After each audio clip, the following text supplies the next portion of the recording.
자, 이전 강의에서 다뤘던 것은 폐합 오차의 계산을 할 때 그 중에서 이제 폐합 트래버스일 때를 했습니다.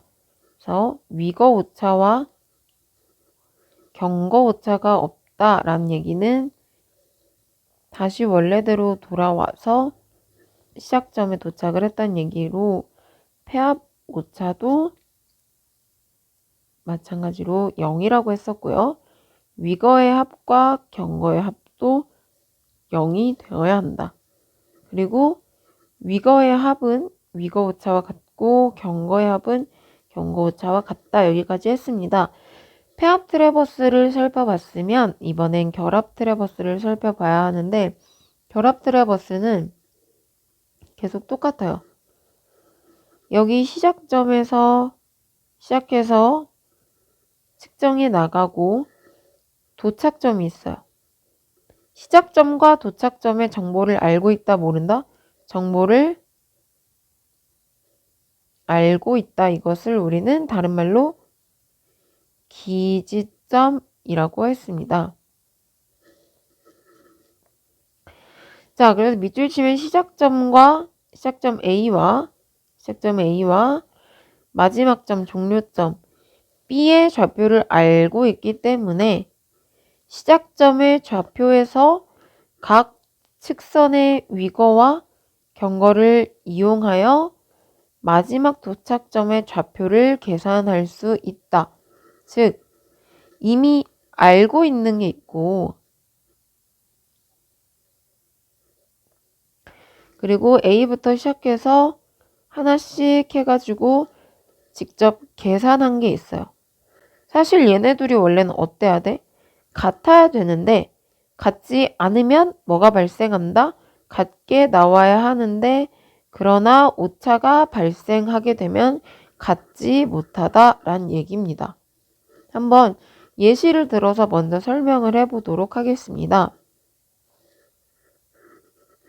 교과서에 있는 그림을 가져왔고 다만 숫자로 대입을 해봤을 뿐이고요. 한번 해보도록 하겠습니다. 자, 시작점 A의 좌표는 3,0이고요. 우리가 알고 있는 도착점 B의 좌표는 0,17로 이미 알고 있는 정보예요.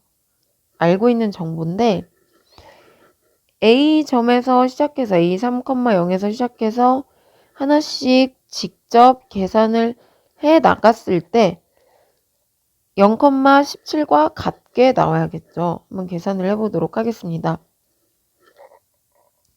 자, 여기 번호를 일부러 점에 붙였어요. 2, 1번 점, 2번 점, 3번. 여기가 아니고 이게 3번. 자, 그럼 얘는 A1 측선. A1 측선. 그리고 1, 2번 측선. 2, 3번 측선. 3B 측선이 되겠고요. 각각 측선마다 위거와 경거가 있습니다. A1 측선에 어떤 게 위거예요? 이게 위거죠? 이렇게 X축 방향으로 위거가 3이래요. 위거가 3. A1 측선의 경거는 5. 그 다음 1, 2 측선의 경거 밑으로 1을 기준으로 밑으로 내려가기 때문에 마이너스가 붙은 겁니다.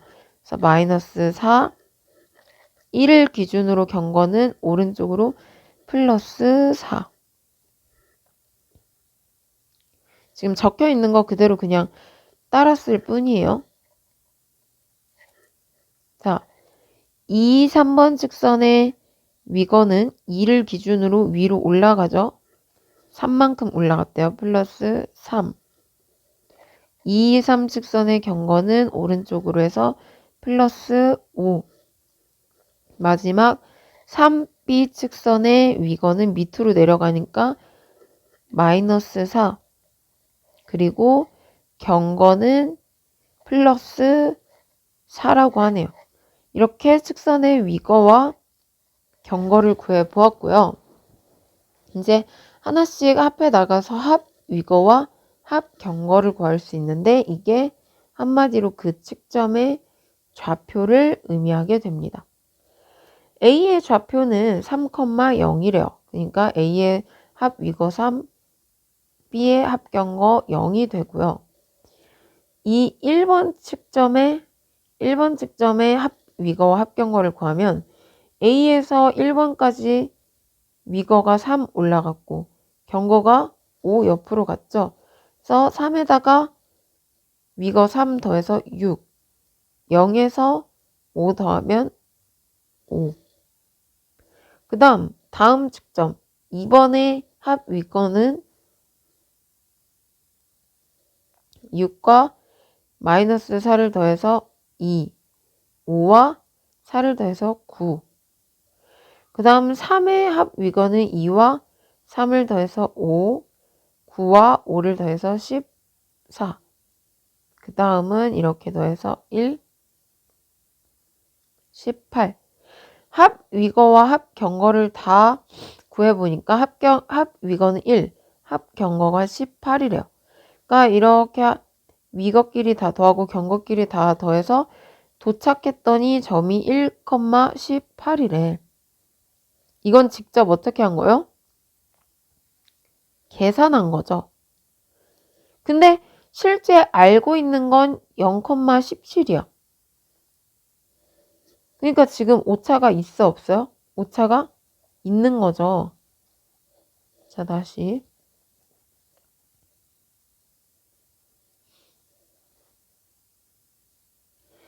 A 지점의 좌표를 3,0으로 알고 있었고 도착점 B의 좌표는 0,17로 알고 있었어. 그래서 위거끼리 더해서 합 위거 해보니까 1이 나왔고 경거끼리 더해서 합 경거를 해보니까 18이 나왔다. 즉 계산을 해보니까 계산한 거는 1,18이 나왔어. 근데 알고 있는 건 0,17이야. 그럼 이만큼 둘 사이에 뭐가 발생했다? 오차가 발생했다라는 겁니다. 얘 B-는 계산한 좌표예요. 그래서 얘를 좀 자세하게 크게 그려서 보면은 원래는 B가 0,17 이게 알고 있는 점이고 우리가 계산한 거는 B-.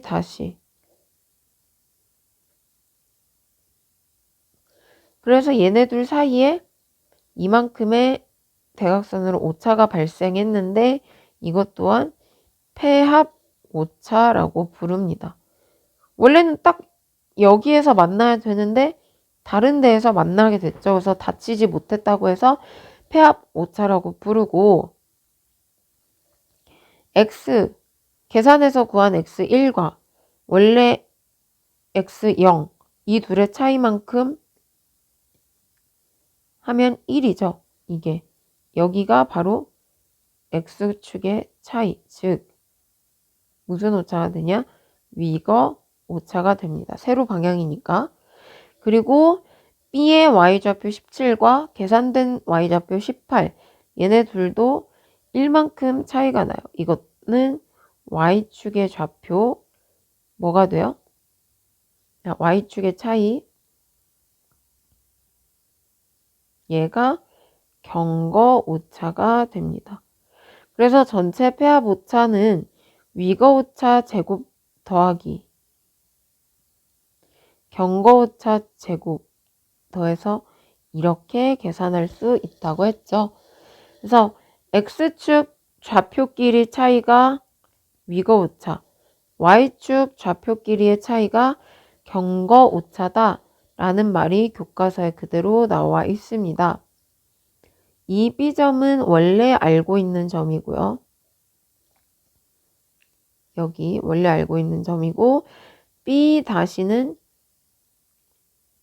계산된 좌표입니다. 원래는 이 둘이 같아야 돼요. 같게 나와야 되는데 같게 나오지 않으면 오차가 발생한다고 계속 이 얘기예요. 얘네들도 지금 이만큼 오차가 발생하잖아요. 좀 확대해서 자세히 볼 수 있게 그려주면 이게 알고 있는 좌표, 여기가 계산된 좌표.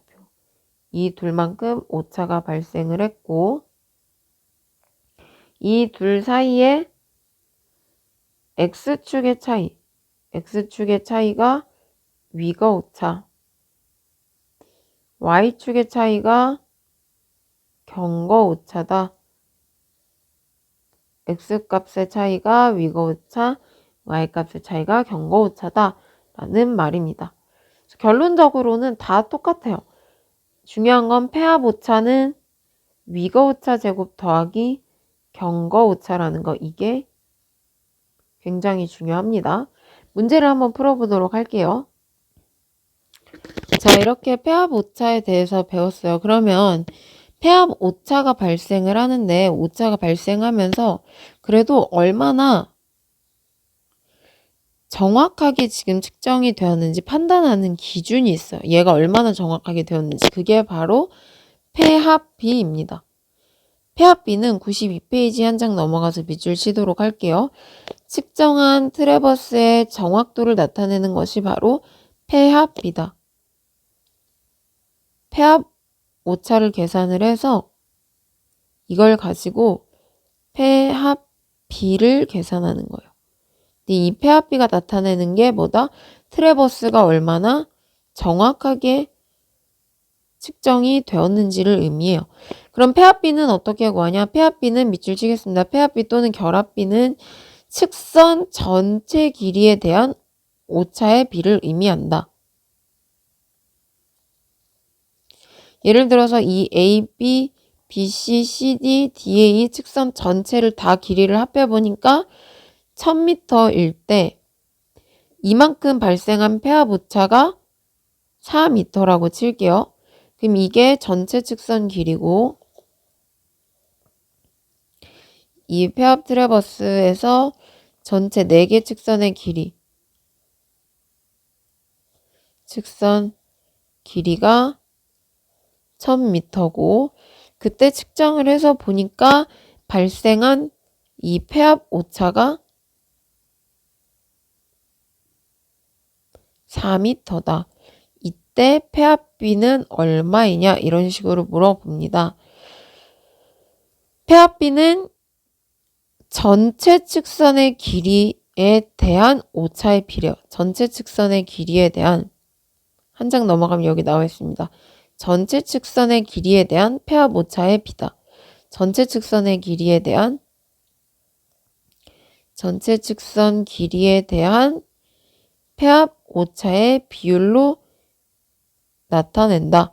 전체 측선의 길이가 1000m고 그때 폐합 오차가 4m니까 250분의 1이 폐합비가 되겠네요. 이렇게 구하는 문제가 자주 출제가 되었습니다. 그럼 폐합비가 의미하는 것이 얼마나 정확한지를 의미하는 것으로, 만약에 아까 앞에처럼 폐합비를 계산했는데 250분의 1이 나왔어. 근데 이 정확도가 250분의 1이 나왔는데 요구되는 정확도보다 낮을 때, 우리는 어느 정도의 정확도가 필요한데 그거보다 정확도가 낮다는 얘기는 별로 정확하지 않다는 얘기죠. 그렇기 때문에 그때는 측량을 다시 해야 한다. 그래서 주어진 폐합비의 허용 범위 기준이 있습니다. 앞에서 허용 범위 기준 하나 더 했었죠. 뭐 있었죠? 각 측량 오차의 허용 범위. 그래서 시가지, 평지, 산림일 때 했었고 폐합비도 마찬가지로 기준이 주어져 있습니다. 폐합비도 시가지, 평지, 산림, 완전 산이 많은 산악지역. 시가지로 갈수록 더 정확해야 되기 때문에 허용 범위가 작아져요. 그래서 이 숫자들도 암기를 웬만하면 해주시면 되고요. 폐합비 구하는 계산 문제가 굉장히 많이 나옵니다. 전체 측선 길이분의 폐합 오차다. 내 폐합 오차는 어떻게 구한다고 했어요? 하나 확인해 보면 폐합 오차는 위거 오차 제곱 더하기 경거 오차다. 이걸 반드시 기억해 주시기 바랍니다.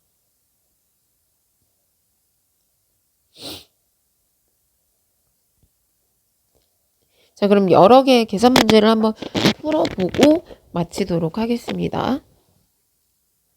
자, 총 거리가, 트래버스의 총 거리가 다 더해보니까 500m였다.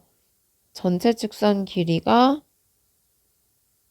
500m였고, 그때 폐합 오차가 발생했다네요. 즉, 완전히 다치지 못하고 어떻게 됐다는 얘기야? 이렇게 오차가 발생했어요. 다치지 못하고 오차가 발생했는데 그때 발생한 오차가 0.01m다. 그때 폐합비는 트래버스의 정확도를 나타내는 것으로 전체 측선 길이 분의 폐합 오차라고 했습니다. 자, 그래서 전체 측선 길이가 지금 현재 500m고요. 폐합 오차는 0.01m다. 자, 500분의 0.01m를 0.01을 정수로 바꿔주기 위해서 곱하기 100, 위에 밑에도 곱하기 100 하면 5만 분의 1이 되는 거죠. 그래서 폐합비는 5만 분의 1이 됩니다. 별로 어렵지 않죠? 자, 그 다음 문제 볼게요. 전체 측선 길이의 합이 640m인 폐합 트래버스에서 이번에는 위거 오차 0.05, 경거 오차를 0.04로 알려줬어요. 이렇게 했는데 도착하지 못하고 열렸다. 근데 이게 전체 폐합 오차면 이때 위거 오차가 0.05, 경거 오차가 0.04다. 그때 폐합비를 물어봤어요. 자, 폐합비는 전체 측선 길이 분의 폐합 오차죠. 근데 이 폐합 오차는 어떻게 구해? 위거 오차 제곱분의 경거 오차의 제곱이었죠.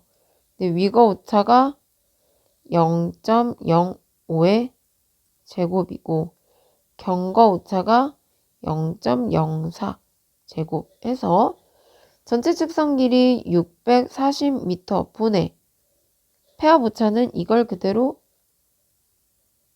집어넣으면 되겠습니다.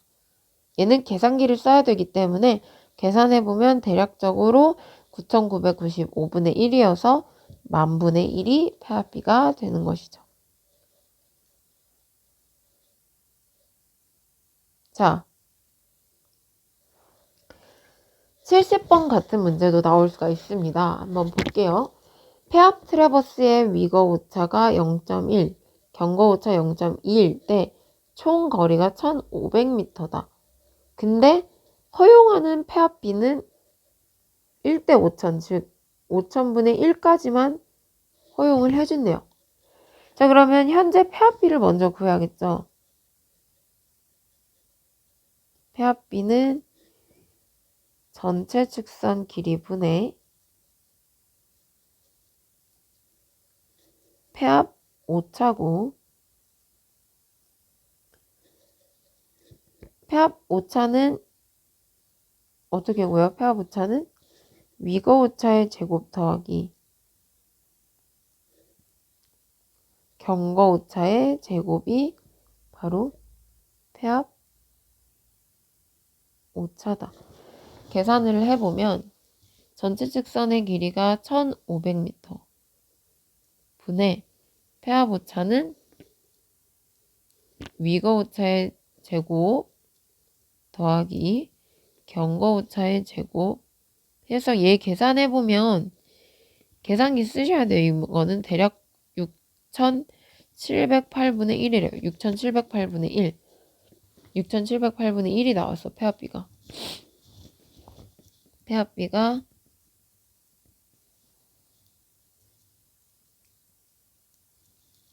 6708분의 1인데 허용 폐합비는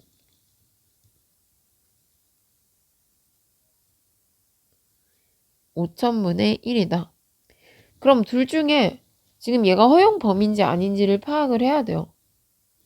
자, 5000분의 1이 클까요? 이게 더 클까요? 6708분의 1이 클까요? 5000분의 1이 클까요? 분모의 숫자가 작은 게 더 큰 거예요. 분모 숫자가 작은 게 더 크다. 그러니까 허용 폐합비 5000분의 1이 지금 현재 실제 폐합비보다 더 큰 거죠. 그러니까 이 안에 지금 들어있기 때문에 허용 범위